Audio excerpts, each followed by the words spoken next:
लोग क्लास 12 का अकाउंटेंसी पढ़ रहे हैं चैप्टर 7 जिसमें डेथ ऑफ ए पार्टनर यानी साझेदार के मृत्यु का क्वेश्चन सॉल्व करेंगे। यानी partnership death of A partner का पहला क्वेश्चन सॉल्व करने वाले हैं। लेकिन वीडियो को स्टार्ट करने से पहले बता दें, यदि पढ़ाई करना है तो मन लगाकर पढ़ाई करें, नहीं तो समय और पैसा दोनों बर्बाद करने से कोई फायदा नहीं है, जिससे आपके गार्जियन को भी काफी नुकसान होगा। और आप समझदार हैं, यदि आज आप गार्जियन का नुकसान कर रहे हैं तो कल आपका भारी नुकसान को आपको सामना करना पड़ेगा। तो चलिए पहले स्टार्ट करते हैं। Doctor S K. सिंह का बुक है, क्वेश्चन नंबर 1 है और यहाँ पर क्वेश्चन बोल रहा है ए और बी यानी दो पार्टनर है और तीन पार्टनर है ए, बी और सी, और तीनों जो है बराबर के साझेदार हैं और जिनकी बहियां 31 दिसंबर को बंद होती है। खाता क्लोज 31 दिसंबर को कर दिया जाता है। 31 मार्च 2017 को ए की मृत्यु हो जाती है, ये डेथ कर जाता है और समझौते के अनुसार मृत्यु की तिथि तक उसके लाभ के हिस्से की गणना पिछले 3 वर्षों को औसत लाभ के आधार पर करना है। पिछले 3 वर्षों के लाभ दिया हुआ यानी प्रॉफिट दिया हुआ 8,000, 11,000, 17,000 रुपया। आ के लाभ का हिस्सा निकालना है। आवश्यक जनरल प्रविष्टि कीजिए। सबसे पहले यहाँ पर आपको करना क्या, ध्यान दीजिएगा। सबसे पहले यहाँ पर आपको लिखना है partner. Question number 1 death of A partner का बन रहा है। पार्टनर ए है, बी है, सी है। ओल्ड रेशियो दिया हुआ है, ओल्ड रेशियो ध्यान दीजिएगा बराबर दिया हुआ है, इक्वल 1, 1, 1। जब भी बराबर बोले तो आपको डाल देना है। डेथ पार्टनर कौन है उसका नाम लिखना है, कौन डेथ किया है। तो इसमें डेथ जो किया है वो है आपका ए है 31 मार्च 17 को, यानी ए डेथ कर जाता है और डेट ऑफ डेथ 31 मार्च 17 है। यहाँ पर जो प्रॉफिट है उसको निकालना है। 3 साल के एवरेज प्रॉफिट के आधार पर निकालना है, नहीं औसत लाभ के आधार पर निकालना है।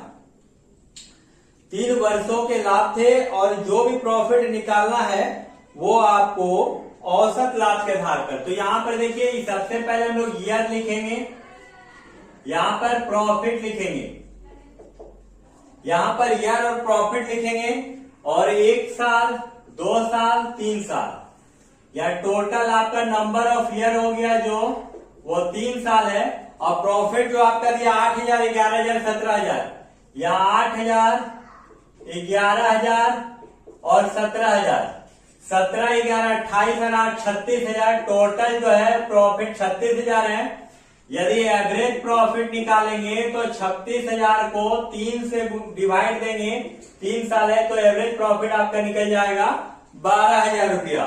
अब यहाँ ए का प्रॉफिट हम लोग निकालते हैं, तो प्रॉफिट एंड लॉस ऑफ ए का कितना रुपया प्रॉफिट होगा, यानी हिस्सा आएगा, तो 12,000 रुपया है। ए का हिस्सा 1/3 है और वो डेट कब करता, मार्च में, यानी 31 मार्च को डेट करता, खाता दिसंबर में। तो शुरुआत कब हुआ होगा, 1 जनवरी 2017 से 31 मार्च 17, यानी 3 मंथ वो जिंदा था। तो यहाँ 3/12 हो जाएगा क्योंकि 1 साल में 12 महीना होता है। तो देखिए ये 3 और ये 3 कट गया, 12 से काटेंगे, 12 1 12 यानी 1,000। इसका मतलब 1,000 रुपया प्रॉफिट निकला है। ए का हिस्सा का प्रॉफिट कितना निकला है, 1,000। और इसका जनरल एंट्री आपको बोला गया बनाने के लिए, तो हम शुरू से आपको सिखाते हुए आए हैं। आप 11th में भी पढ़े हैं तो जनरल एंट्री खींचने जानते ही होंगे। यहाँ पर आपका पार्टिकुलर होता है, डेट होता है, पार्टिकुलर होता है, जेएफ होता है और यहाँ एलएफ होता है, अमाउंट होता है, डेबिट और क्रेडिट। तो यहाँ सीरियल नंबर आपको लिखना है, डेट नहीं है।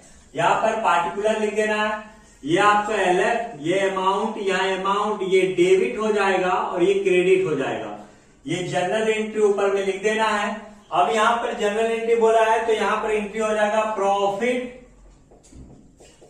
And loss account debit, profit and loss account debit to S capital account, क्योंकि ए का हिस्सा है एस कैपिटल अकाउंट, और यहां पर अमाउंट जो है वो 1000 होगा।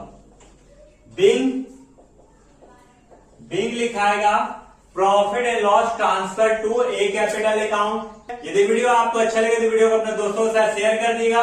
वीडियो को पूरा देखने के लिए धन्यवाद।